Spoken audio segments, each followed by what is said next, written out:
Aprelin 14-də Yeni Azərbaycan Partiyasının mərkəzi aparatında YAP ilə Çin Xalq Respublikasının Azərbaycan Respublikasındakı səfirliyinin birgə təşəbbüsü ilə partiya üzvləri üçün Çin dili kursunun açılış mərasimi keçirilib. Tədbirdə Çin səfirliyinin nümayəndələri, Azərbaycan Dillər Universitetinin nəzdində fəaliyyət göstərən Konfutsi İnstitutunun təmsilçiləri, partiyanın Gənclər Birliyinin üzvləri, mərkəzi aparatın və yerli təşkilatların əməkdaşları iştirak ediblər. Tədbirdən öncə YAP sədrinin müavini, mərkəzi aparatın rəhbəri Tahir Budaqov ilə Çinin ölkəmizdəki fövqəladə və səlahiyyətli səfiri Lu Mei arasında görüş keçirilib. Səfir Lu Mei regionda yaranmış hərbi münaqişə fonunda Çin vətəndaşlarının İrandan təxliyəsində göstərilmiş yüksək dəstəyə görə Azərbaycan tərəfinə, şəxsən Prezident İlham Əliyevə dərin təşəkkürünü bildirib. Bunu ölkələrimiz arasında dostluq münasibətlərinin növbəti təzahürü kimi qiymətləndirib. Görüşdə Yeni Azərbaycan Partiyası ilə Çin Kommunist Partiyası arasında imzalanan əməkdaşlıq memorandumundan irəli gələn vəzifələrin uğurla icra edildiyi bildirilib. Nəzərdə tutulan tədbirlər və qarşılıqlı maraq doğuran digər məsələlər ətrafında fikir mübadiləsi aparılıb. Sonra Çin mədəniyyətinin ayrılmaz hissəsi olan qədim çay ənənəsi və xəttatlıq sənəti nümayiş olunub.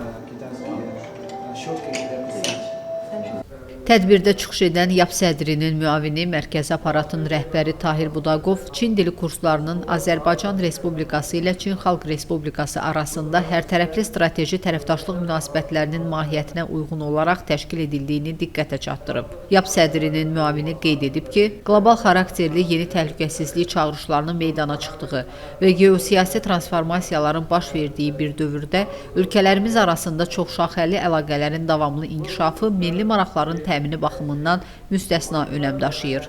Azərbaycan Respublikasının Prezidenti, Yeni Azərbaycan Partiyasının sədri İlham Əliyevin 2025-ci ilin aprel ayında Çinə rəsmi dövlət səfəri çərçivəsində imzalanmış Azərbaycan Respublikası ilə Çin Xalq Respublikası arasında hərtərəfli strateji tərəfdaşlıq əlaqələrinin qurulması haqqında birgə bəyanatdan irəli gələrək çoxşaxəli əməkdaşlığın dərinləşdirilməsi istiqamətində ardıcıl fəaliyyət həyata keçirilir. Bu prosesdə dövlətlərarası münasibətlərin önəmli tərkib hissəsi kimi İki ölkənin hakim partiyaları, Yeni Azərbaycan Partiyası ilə Çin Kommunist Partiyasının əməkdaşlıq əlaqələrinin də mühüm rolu var. Tahir Budaqov bildirib ki, 2024-cü ilin noyabrın 13-də partiyalarımız arasında imzalanmış əməkdaşlıq memorandumundan irəli gələrək məqsədyönlü tədbirlər uğurla davam etdirilir. Yeni Azərbaycan Partiyasının üzvləri üçün Çin dili kursunun təşkili də mədəni humanitar əlaqələrin gücləndirilməsi və dostluq körpülərinin genişləndirilməsi istiqamətində atılan növbəti mühüm addımdır. YAP mərkəzi aparatının rəhbəri vurğulayıb ki, texnoloji tərəqqinin aparıcı mərkəzlərindən olan Çin Xalq Respublikasının dünya iqtisadiyyatında və sivilizasiyalar arası dialoq prosesində güclənən mövqeyi Çin dilinin beynəlxalq ünsiyyət vasitəsi kimi əhəmiyyətini daha da artırır. Ona görə də bu dilin öyrənilməsi qlobal iqtisadi proseslərə daha yaxından inteqrasiya olunmağa, biznes əlaqələri, investisiya mühiti və texnoloji tərəfdaşlıq sahələrində layihələrin səmərəli icrasına əlverişli zəmin yaradır.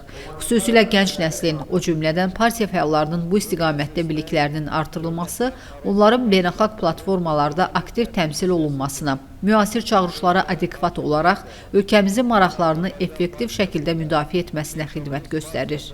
Çin Xalq Respublikasının Azərbaycan Respublikasındakı fövqəladə və səlahiyyətli səfiri Lu Mei iki ölkənin liderləri tərəfindən həyata keçirilən məqsədyönlü siyasət nəticəsində Çin-Azərbaycan münasibətlərinin hərtərəfli strateji tərəfdaşlıq səviyyəsinə yüksəldiyini qeyd edib.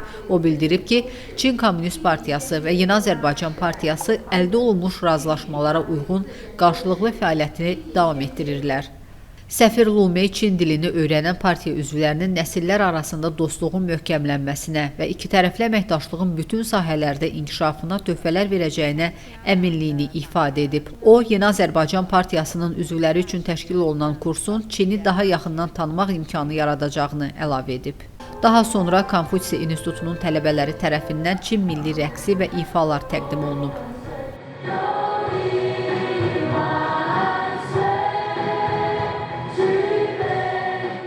Tədbirdən sonra Çin dili kursunun ilk dərsi keçirilib.